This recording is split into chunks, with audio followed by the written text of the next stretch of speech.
नमस्कार, जय जोहार। क्या आप भी गवर्नमेंट एग्जाम्स की तैयारी करना चाहते हैं? क्या आप भी मेमोरी टेक्निक्स और ट्रिक्स के जरिए बहुत ही कम समय में स्मार्ट स्टडी करना चाहते हैं? क्या आप चाहते हैं कि सीजी व्यापम टॉपर आपको पढ़ाए?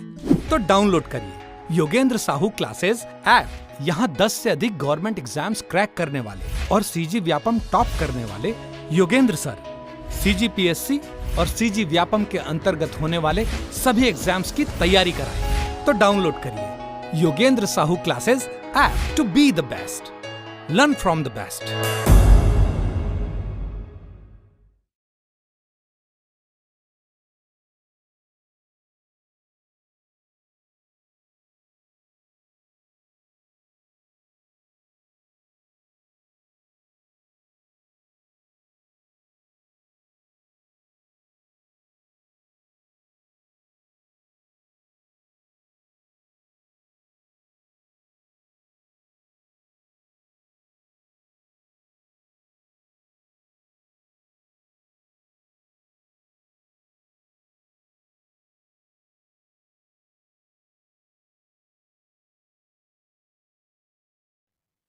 नमस्कार दोस्तों, स्वागत है आपका योगेंद्र साहू ऑनलाइन क्लासेस में। तो आज की क्लास में हम चर्चा करने वाले हैं राज्य सहकारी बैंक एवं जिला सहकारी केंद्रीय बैंक। इस पर एक वीडियो और डल चुका है, लेकिन उसमें कुछ कुछ डेटा में मैंने सुधार किया प्रशासकीय प्रतिवेदन देखकर, इसीलिए दोबारा ये वीडियो मैं बना रही हूँ। ठीक है, इसमें कुछ कुछ डेटा और एड ऑन है।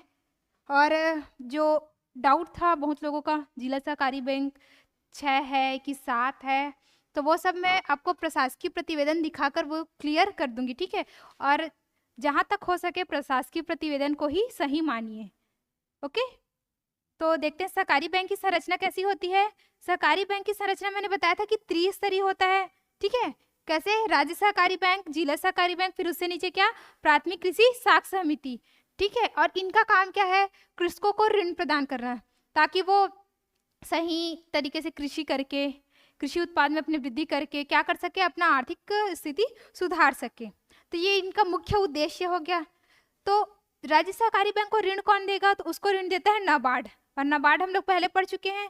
ठीक है, फिर वो देता है ऋण किसको? राज्य सहकारी बैंक को, और राज्य सहकारी बैंक ऋण देता है जिला सहकारी बैंक को। फिर वहां से ऋण आएगा किसमें? प्राथमिक साख समितियों में। फिर वो ऋण प्रदान करेंगे कृषकों को। अब देखिए, पहला क्या था हमारा? छत्तीसगढ़ राज्य सहकारी बैंक, जिसको हम लोग कौन से बैंक के नाम से जानते हैं? Apex bank.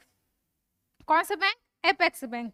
ठीक है, अब अगर राज्य स्तर पर देखें तो ये सबसे उच्च संस्थान हो गया कृषकों की मदद करने के लिए, ऋण देने के लिए।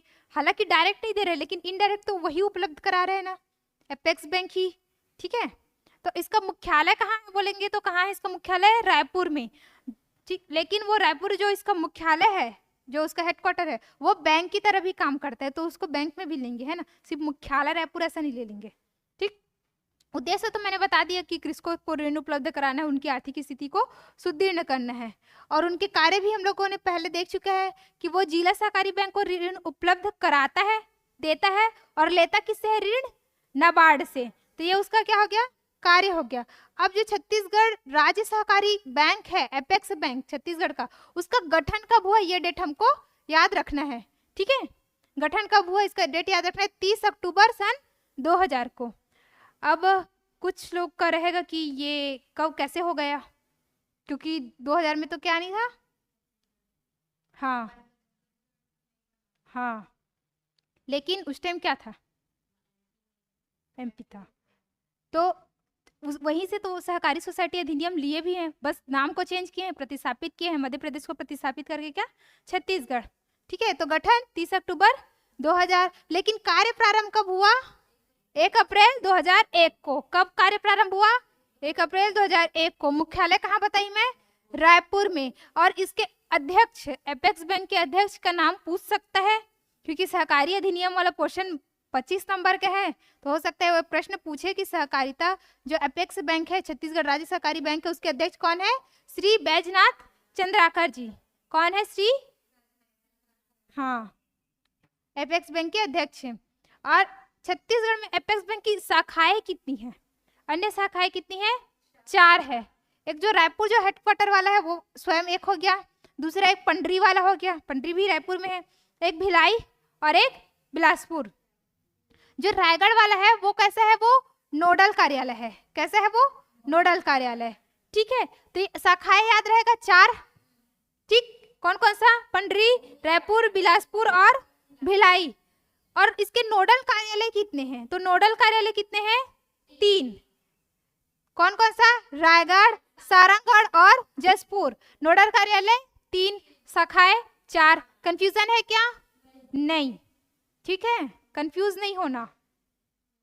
नोडल 3 और जो शाखाएं हैं वो 4।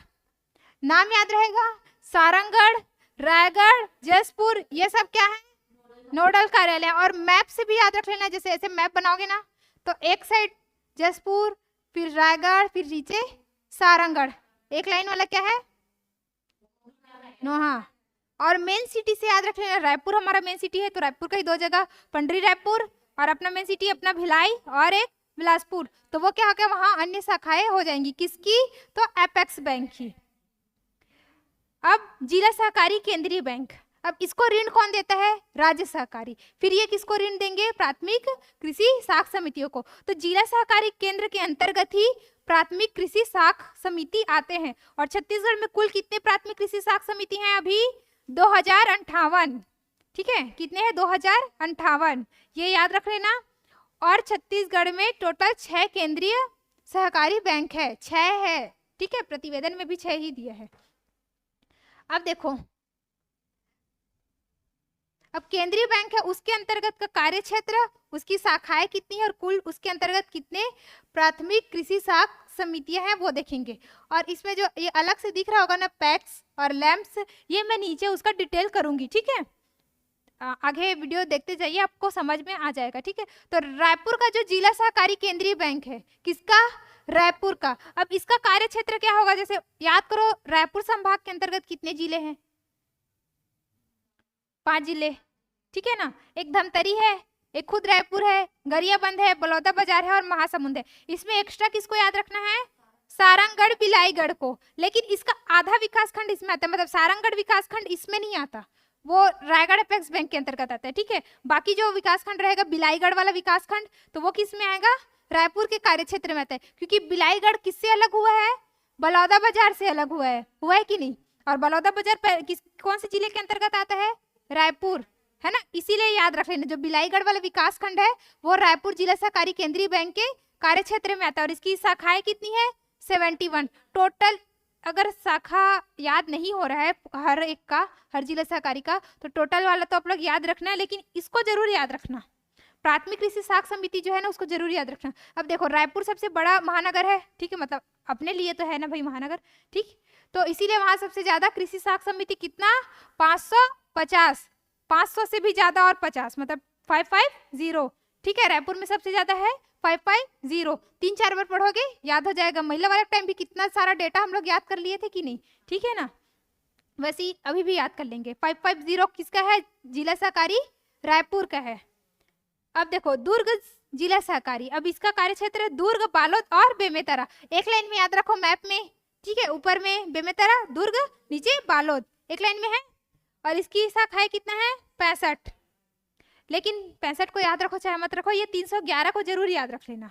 किसको, 311। 311 किसका है, दुर्ग जिला सहकारी बैंक के अंतर्गत प्राथमिक कृषि साख समितियां हैं। कितना है, 311। रायपुर में 550। ये जो पैक्स और लैम्प्स है, इसको अभी ही बता दूं क्या, कि बाद में डिटेल करूंगी तो पता चल जाएगा। ठीक है, बाद में डिटेल। हाँ, अब देखो, राजनांदगांव, राजनांदगांव के अंतर्गत कौन सा है उसका कार्य क्षेत्र, एक तो राजनांदगांव ही है, कबीरधाम है, मोहला मानपुर है, खैरागढ़ गंडई है। ठीक है, रायगढ़ लाइन से पूरा याद करो। एक साइड कबीरधाम है ऊपर में, फिर क्या आता है, खैरागढ़ गंडई आ जाता है, फिर राजनांदगांव नीचे में, मानपुर, मोहला। ठीक है, विकास खंड अलग अलग है ना वो। हाँ, जिला तो एक ही में आएगा, मोहला मानपुर एक ही जिला है। ठीक, तो इसकी शाखाएं कितना है, 43। याद हमको क्या करना है, 222। ठीक है, राजनांदगांव 222, उसको ऐसे ही याद रख लेना, राजनांदगांव 222। 222 याद करने से बजाय 222 याद रखो। राजनांदगांव याद रहेगा, ठीक है। राजनांदगांव 222, 550 किसका था, रायपुर का था। दुर्ग का कितना था, 311 था, ठीक। अब बिलासपुर, अब बिलासपुर कार्य क्षेत्र के अंतर्गत क्या क्या आएगा, एक बिलासपुर आएगा, मुंगेली आएगा, जांजगीर चांपा, कोरबा, शक्ति और गौरेला, पेंड्रा, मरवाही, ये सब बिलासपुर संभाग के अंतर्गत आते हैं कि नहीं, ठीक है। अब उसके अंतर्गत हमको क्या याद रख लेना है, ये 430 वाला, 430 क्या है, उसके अंतर्गत प्राथमिक कृषि साख समितियां हैं। कितना है, प्राथमिक कृषि साख समितियां हैं, ठीक। शाखाएं कितना है, 56। अब अंबिकापुर, अब अंबिकापुर ऊपर वाला हो गया सरगुजा संभाग, ठीक है। अब उसके अंतर्गत जो जो जिला आएगा, अंबिकापुर स्वयं सरगुजा वाला जिला, ठीक। सूरजपुर, बलरामपुर, मनेन्द्रगढ़, चिरमिरी और कोरिया। शाखाएं कितना इसमें, 30। याद क्या करना है हमको, 153 प्राथमिक कृषि साख समिति 153, ठीक है। अब लास्ट कौन सा, जगदलपुर, जगदलपुर मतलब नीचे बस्तर संभाग, और वहां की पूरा 7 जिला, ठीक है। कांकेर, कोंडागांव, बस्तर, बीजापुर, नारायणपुर, सुकमा, दंतेवाड़ा, ठीक है पूरा। और इसका शाखा कितना है, 47। और प्राथमिक कृषि साख 258, 258 हो गया। अब हम लोग इसको याद कैसे करेंगे, देखो अब 6 को याद करना बहुत इजी, कैसे, पहले तो 5 संभाग का जिसको नाम याद होगा वो तुरंत याद आ जाएगा। एक्स्ट्रा कौन से जुड़े हैं, राजनांदगांव, और ऐसे भी याद रख सकते हो, पहले 5 पुलिस रेंज था, एक नया पुलिस रेंज जुड़ा है, करंट अफेयर में पढ़े होगे राजनांदगांव वाला ही, तो वहां से याद हो जाएगा, ठीक है। तो पहला हम लोग क्या याद किए थे, रायपुर जिला सहकारी, कैसा, रायपुर जिला सहकारी। और यहाँ प्राथमिक कृषि साख कितना था, 50, ठीक है। दूसरा क्या पढ़े थे अपना, दुर्ग, क्योंकि रायपुर मेन सिटी अपना, रायपुर एक घर, दूसरा घर कहाँ, दुर्ग में, ठीक है। 311, 311, फिर राजनांदगांव 222, 222 करके याद रख लेना तो जल्दी याद होगा, ठीक है। फिर बिलासपुर 430, 430, ठीक है। फिर अंबिकापुर 258, जगदलपुर, अब जगदलपुर का कितना था, 156, 3 था,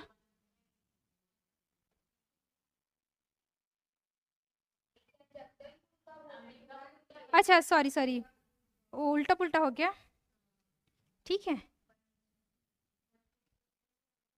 ठीक। अंबिकापुर का 153 और इसका 258, तो याद रहेगा रायपुर का 550, दुर्ग का 311, राजनांदगांव का 222, 430 किसका, बिलासपुर का 258 किसका, जगदलपुर का, और अंबिकापुर का कितना, 153। तो ये प्राथमिक कृषि साख याद रहेगा।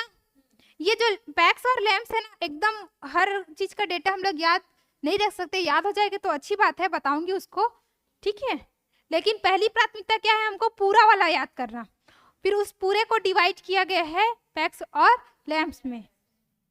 अब इसमें सब कार्य क्षेत्र तो देख लिए, बस छूट कौन सा गया था, रायगढ़, जसपुर और सारंगगढ़ विकास खंड छूट गया था। तो ये जो रायगढ़ का जो एपेक्स बैंक है वो नोडल कार्यालय वाला, ठीक है।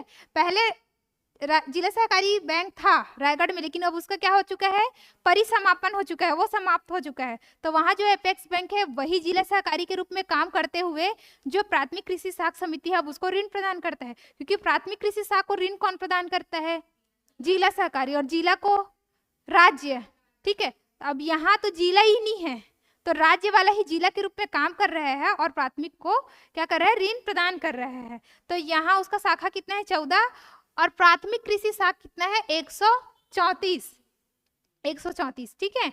अब वो जो 6 याद किए थे उसमें एक और ऐड कर रहे हैं ना, रायगढ़ एपेक्स बैंक, और उसका उसके अंतर्गत कितना प्राथमिक कृषि साख समिति, 134, कितना, 134। अब टोटल छत्तीसगढ़ में प्राथमिक कृषि साख समिति कितना है, 2058, कितना, 58। और इन जिला सहकारी बैंक की शाखाएं कितनी है, 326। ये देखो, जिला सहकारी केंद्रीय बैंक रायगढ़ के परिसमापन होने के कारण रायगढ़ सारंगढ़ विकासखंड जसपुर जिले में एपेक्स बैंक के नोडल कार्यालय के माध्यम से, किसके माध्यम से? नोडल कार्यालय के माध्यम से ही जो प्राथमिक कृषि साख समिति है उसको क्या किया जाता है? ऋण उपलब्ध कराया जाता है। तो ये क्लियर हो गया। किसी को और कंफ्यूजन है तो कमेंट बॉक्स में पूछ सकते हैं। अब मैंने बताया था कि प्राथमिक कृषि साख समिति क्या काम करता है? कृषकों को ऋण देता है, ठीक है, कृषि कार्य के लिए, कृषि उत्पादन के लिए, ठीक है, और इसके साथ ही उनको बीज प्रदान करता है, कीटनाशक उर्वरक भी प्रदान करता है, ठीक। तो और उन्हें क्या देता है? अल्पकालीन ऋण देता है, दीर्घकालीन नहीं। कैसा?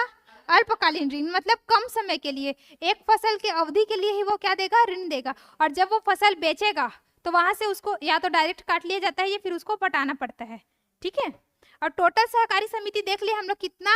2058। और इतना टाइम से मैं जो बोल रही थी पैक्स और lamps, PACS PACS, primary agricultural credit society, ठीक है, प्राथमिक जो कृषि साख समितियां हैं वही है क्या? पैक्स, ठीक है। अब lamps, large area multipurpose society, जो बृहद क्षेत्र बहुउद्देशीय सोसाइटी है उसका, बहुउद्देशीय मतलब जिसका बहुत सारा उद्देश्य है, इसका तो सिर्फ एक ही उद्देश्य है कि जो कृषि उत्पादन है उसमें क्या करना है? वृद्धि करना है, और कृषकों का जो आर्थिक स्थिति है उसमें सुधार करना है। तो ये किसका हो गया? ये तो पैक्स का हो गया। अब पैक्स कितना है यहाँ पास हमारे पास? प्राइमरी सोसाइटी वाला 1363, कितना? 1363, 13×5 = 65 होता है, लेकिन हमको क्या याद रख लेना है? 1363, ठीक है। 1363 कितना? पैक्स। कैसा वाला पैक्स? प्राइमरी एग्रीकल्चरल सोसाइटी, वो सिर्फ मतलब कृषि के लिए बस ऋण देगा। लेकिन जो लैम्प्स है ना, लार्ज एरिया मल्टीपर्पज सोसाइटी, वो सिर्फ कृषि के लिए नहीं देता, साथ ही में और क्या देगा? जैसे कि पशुपालन से भी तो आय में वृद्धि होता है ना कृषकों के।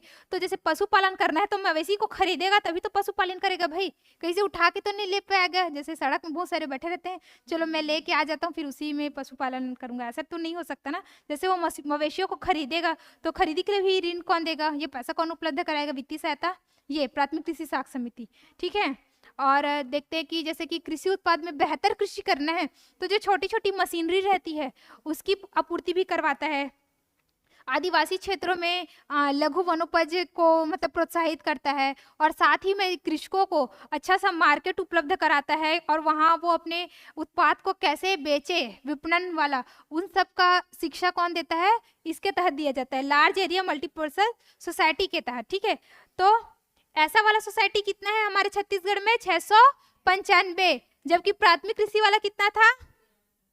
1363। ये सब किसके अंतर्गत है? इसके अंतर्गत है भाई 2058 का, या तो फिर इसको जोड़ के देख सकते हो, 3 5 8, ठीक है, और इसमें 15 + 1, ये 0 हो जाएगा, और ये, ठीक है, जोड़ोगे तो उतना ही हुआ 2058।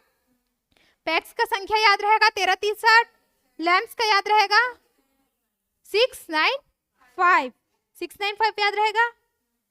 याद हो गया ये? और ये समझ में आया दोनों में क्या अंतर था? अंदर समझ में आ गया ना?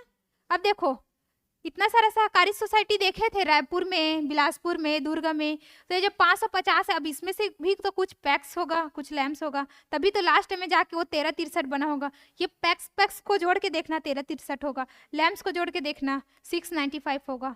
होगा कि नहीं होगा? होगा ना? तो यहाँ पर अगर याद हो सकता है तो याद कर लेना, नहीं होगा तो भी कोई बात नहीं, लेकिन मेन वाला जरूर याद रखना आप, ठीक है। आगे बढ़ते, PDF आप लोग को प्रोवाइड हो जाएगा, उसकी चिंता मत करो, ठीक। अब देखो, अब मैंने बताया था कि वो अल्पकालीन ऋण देता है, तो कौन कौन से क्षेत्र में देता है? कृषि में, मत्स्य पालन में भी देते हैं, ठीक है, उद्यानिकी के लिए भी देते हैं, लाख उत्पादन के लिए भी देते हैं, गौ पालन के लिए भी देते हैं। तो किसमें किसमें कितना ब्याज प्रतिशत के साथ कितना अधिकतम ऋण प्रदान करते हैं वो हम इस टेबल के अनुसार देखेंगे, ठीक है। तो सबसे पहले क्या देखेंगे? कृषक अल्पकालीन कृषि ऋण, मतलब कृषकों को जो अल्पकालीन कृषि के लिए ऋण दिया जाता है, किसके लिए? हाँ, खेती के लिए जो दिया जाता है। तो अब ऋण दे ही रहे बोल के 10 लाख दे देंगे क्या? 15 लाख दे देंगे क्या? नहीं, उसका भी एक अधिकतम सीमा होगा ना। तो उसका अधिकतम सीमा कितना है? 5 लाख। मतलब ऋण कब कितना दे सकते हैं हम लोग? 5 लाख तक ऋण दे सकते हैं, ठीक है। लेकिन ब्याज दर कब तक? 0% ब्याज दर पर, मतलब जितना वो ऋण लिया है उतना ही पटाएगा, एक्स्ट्रा नहीं पटाएगा, उसमें कोई भी ब्याज नहीं लगेगा। और ये लागू कब से हुआ है? 1 अप्रैल 2014 से। कब से? 1 अप्रैल 2014 से, क्योंकि 0% पर ब्याज दर 2014-15 वित्तीय वर्ष से ही लागू हुआ है। कब से? 2014-15 वित्तीय वर्ष से। और ये लागू कब से हो गया? 1 अप्रैल 2014 से। 0% ब्याज दर पर ऋण देना। किसके लिए ऋण देना? कृषि के लिए। कितना अधिकतम ऋण देंगे? 5 लाख। अब देखो, ऋण तो कृषि के लिए दे दिए पहले, अब किसके लिए देंगे? मत्स्य पालन के लिए देंगे। ठीक है, मछली पालन को भी कृषि का दर्जा मिल गया है। कब से मिला है? 2021-22 से, वित्तीय वर्ष 2021-22 में। ठीक है, 1 अक्टूबर 2021 से ये मिलना चालू हो गया है। अब इसमें अधिकतम ऋण कितना है? 3 लाख। कितना है अधिकतम ऋण? 3 लाख। और इसमें भी 0% पर क्या होता है? ऋण दिया जाता है। किसमें? मछली पालन में। अब उद्यानिकी कार्य हेतु, उद्यानिकी कार्य मतलब समझते हो? हाँ ठीक, वही वाला। ठीक है, अब उसमें भी कितना ऋण? अधिकतम 3 लाख तक। कितना ऋण? अधिकतम 3 लाख तक और 0% ब्याज दर पर। ये भी चालू हो गया है कब से? 1 अप्रैल 2014 से। तो 1 अप्रैल 2014 वाला 2 चीज में याद रखिए, एक तो कृषि वाला और एक उद्यानिकी वाला। ठीक है, और 2021 वाला 2 डेट है। एक मत्स्य वाला 1 अक्टूबर 2000। मत्स्य वालों को कैसे याद रखोगे? जैसे 2 अक्टूबर को गांधी जयंती रहते हैं ना, तो उस दिन तो पूरा मांस मदिरा सब बंद रहते हैं, तो सब लोग क्या करते हैं? 2 तारीख को छुट्टी है, छुट्टी के दिन खाना जरूरी है, तो एक को ही खरीद के रख लेते हैं। ठीक है, दुर्गा वो वाला खरीद के रख लेती है 2 तारीख की व्यवस्था करने करके। ठीक है, तो 1 अक्टूबर को क्या करेंगे हम लोग? मछली खरीद के रखेंगे, क्योंकि 2 तारीख को क्या है? अपना छुट्टी है, तो उस दिन पार्टी करना है। ठीक है, अच्छा आने वाला है ना 2 अक्टूबर। ठीक है, तो 1 अक्टूबर को सब लोग जाएंगे मार्केट, ठीक, खरीदने के लिए। अब लाख की खेती, लाख की खेती को भी क्या मिल गया है? कृषि का दर्जा मिल गया है। कब से? 2021-22 से। ठीक है, अब इसमें भी कितना? क्योंकि कृषि वाला है तो 0% ब्याज दर पर। अब ये मिल रहा है का 1 जुलाई 2021 से ये चालू हो गया है कि 0% ब्याज दर पर लाख की खेती के लिए क्या मिलेगा? ऋण मिलेगा। अब लाख का उत्पादन कहाँ से होता है? पेड़ से। कौन से? कुसुम, बेर, पलाश। तो अलग अलग वृक्ष के लिए अलग अलग रुपए है। ठीक है, कुसुम के वृक्ष के लिए 5000 रुपए पर वृक्ष। ठीक है, पर ट्री है ये। कुसुम के लिए 5000, बेर के लिए 900 और पलाश के लिए 500 रुपए तक का ऋण प्रति वृक्ष के हिसाब से दिया जाता है। ठीक है, जैसे उसमें 5 लाख 3 लाख ऐसे देख रहे थे ना, तो इसमें वृक्ष के हिसाब से है। ठीक है, कुसुम के लिए सबसे ज्यादा है, कितना है? 5000, सॉरी। ठीक है, 5000 है। बेर के लिए कितना है? 900 है। और पलाश के लिए 500 पर वृक्ष। ये भी 0% ब्याज दर पर मिला है। कब से मिला है? 1 जुलाई से। और 1 अप्रैल वाला देखो फिर से आ गया, किसमें? गौ पालन में। मतलब कृषि और एक तो उद्यानिकी। मछली तो 2 अक्टूबर के पहले खरीदेंगे ना, 1 अक्टूबर को। ठीक है, और एक कौन सा? गौ पालन, 1 अप्रैल 2014। लेकिन अभी देखो, अब इसमें ब्याज % लगता है। हर चीज को 0% पर दे देंगे तो फायदा ही क्या होगा भाई? थोड़ा बहुत आय सरकार का भी होना चाहिए। ठीक है, तो इस पर हम लोग ब्याज लगाते हैं। कितना? 1% और 3%। लेकिन कैसे? जब ऋण की सीमा सिर्फ 2 लाख रुपए तक रहती है ना, तो कितना % ब्याज दर? 1% ब्याज दर। लेकिन ऋण की सीमा अगर 2 लाख से बढ़ जाती है, 3 लाख तक पहुंच जाती है, तो कितना % ब्याज दर? 3%। 3 लाख पहुंच जाएगा तो कितना % देंगे हम लोग? 3%। नहीं तो कैसे दे रहे थे? 1% पे। हो सकता है दो भी दिमाग में आए किसी की 1-2 हो सकता है, लेकिन नहीं, कितना है ये? 1-3 है। 1 अप्रैल 2014 से क्या हो रहा है? इसका लागू हो गया ये ऋण देना। तो ये 5 याद हुआ आप लोग को? ठीक। और उस टाइम जब वीडियो डाला था तो उसमें मैंने क्वेश्चन पूछा था कि 15 अगस्त को किसको किसको अब कृषि का दर्जा देने का घोषणा किया है हमारे मुखिया ने। तो सभी लोगों ने आंसर दिया था, मधुमक्खी पालन और रेशम कीट का पालन। ठीक है, तो बिल्कुल सही आंसर है, उसको भी याद रख लेना। अब देखो, प्राथमिक कृषि साख समिति ऋण प्रदान करता है, तो कितना ऋण देने का लक्ष्य बनाया होगा, कितना वितरित किया होगा और कितना उसका पूर्ति % है, ये हम लोग देखते हैं। उस टाइम डेटा में थोड़ा अलग था, इस टाइम अलग है, इसको ध्यान रखना, क्योंकि ये प्रतिवेदन के हिसाब से। ठीक है, पुराना वाला भूल जाइए, नया वाला याद रख लीजिए। 2021-22 में 5,90,000 ये लाख में दिया है ना, इसके बाद और लाख लगेगा। ठीक है, इतना लाख। अगर इसको करोड़ में याद करना है तो बस ऐसे याद करना, 5900 करोड़। ठीक है, अगर यहाँ करोड़ लिखती मैं तो 5900 बस लिखती, लेकिन 5,90,000 करोड़, ठीक है, 5,90,000 लाख, ऊपर पीछे क्या आएगा, लाख आएगा, और उसको करोड़ में याद रखना है तो 5900 करोड़। लेकिन ये लाख में दिया था राशि प्रतिवेदन में, इसलिए मैंने इसको लाख में लिख दिया। ये कितना था, उसका लक्ष्य था। हमको कौन सा वाला याद रखना है पता है, ये 22-23 वाला याद रखना है, 21-22 वाला मैं सिर्फ ऐसे ही बता रही हूँ, ठीक।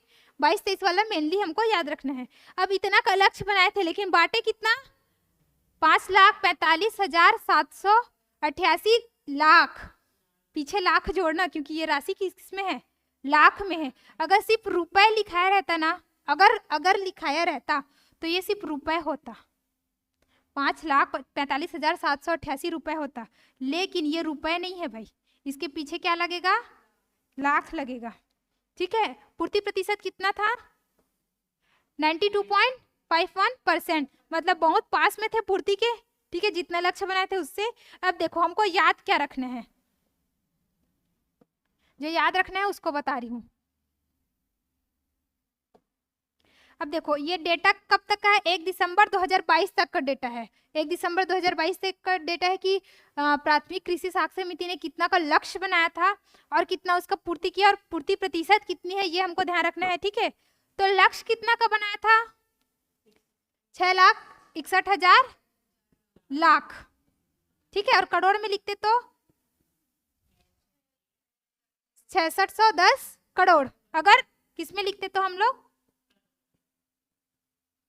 ठीक है, लेकिन प्रतिवेदन में कैसे दिया था, लाख में दिया था। तो याद रहेगा 661,000 661,000 लाख, ये क्या था, हमारा सिर्फ लक्ष्य था, लेकिन बांटे कितना, 588,502 588,502, मोबाइल नंबर जैसे इसको याद रख लेना, कैसा, 588,502, लेकिन पीछे क्या जुड़ेगा, लाख जुड़ेगा, पीछे क्या जुड़ेगा, लाख जुड़ेगा। और हमारा पूर्ति प्रतिशत कितना था, 89.03 89.03, ठीक है। तो एक बार फिर से रिपीट करती हूँ, कितना का लक्ष्य बनाए, 661,000 लाख, ठीक है, 661,000 लाख क्या हम लोग लक्ष्य बनाए कि ऋण हम लोग इतना बांटेंगे, ठीक है, लेकिन बांटे कितना, 588,520 लाख, 588,502 लाख हम लोग बांटे, और पूर्ति प्रतिशत हम लोग का कितना है,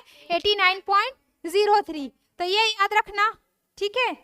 अब विशेष देखो 2014-15 से 0% पर ब्याज दर कर दिया कृषि के लिए मैं बताई दी थी, ठीक है। और 2021-22 में मत्स्य पालन और लाख की खेती को कृषि का दर्जा दिया, इसीलिए उसमें भी क्या दे रहे, 0% ब्याज दर पर ऋण दे रहे हैं। अब ये प्राथमिक कृषि साख समिति पुनर्गठन योजना 2019, पहले हमारे छत्तीसगढ़ में 1333 प्राथमिक कृषि साख समिति था, कितना था, 1333 था पहले। अब इस जब पुनर्गठन योजना लाए हम लोग 2019 में, उसके बाद नई समिति कितना बनाए, 725 समितियां, कितना समिति, 725 समिति। उसके बाद अब टोटल कितना हो गया है, 2058, ठीक है। तो पहले जब कम प्राथमिक कृषि साख समिति था, ठीक है, तो क्या होता था, कृषकों को दिक्कत होता था। कैसे दिक्कत, मतलब एक तो दूरी ज्यादा हो जाता था उनके एरिया से, ठीक है। अब एकदम कम जगह रहेगा तो जो उस एरिया में रहेंगे, और जो लास्ट एरिया है जो मैं बताती हूँ, ये अपना ही एरिया है, ठीक है, भिलाई वाले लोगों का।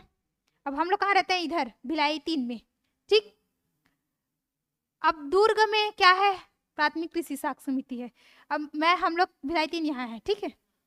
अब यहाँ से आने जाने में समय लगता है, ठीक है, पैसा भी लगता है।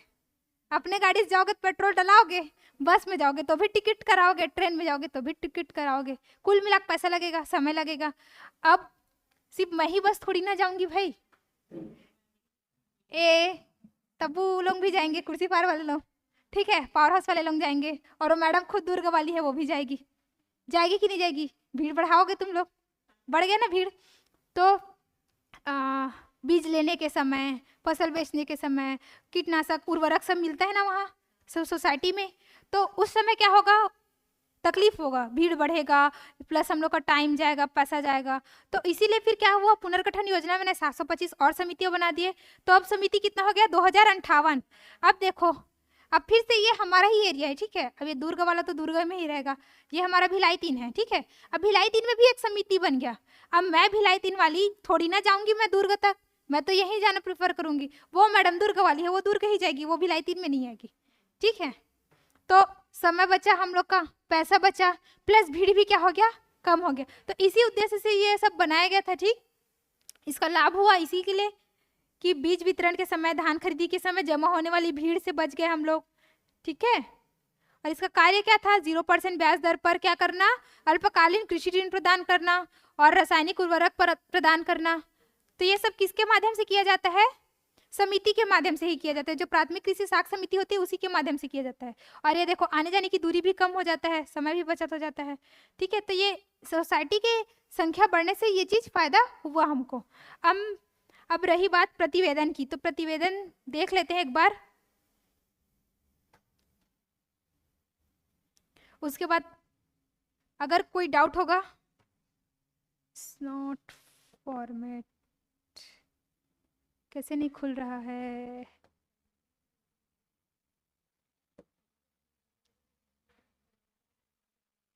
इसको पीडीएफ बना के लाना पड़ेगा क्या।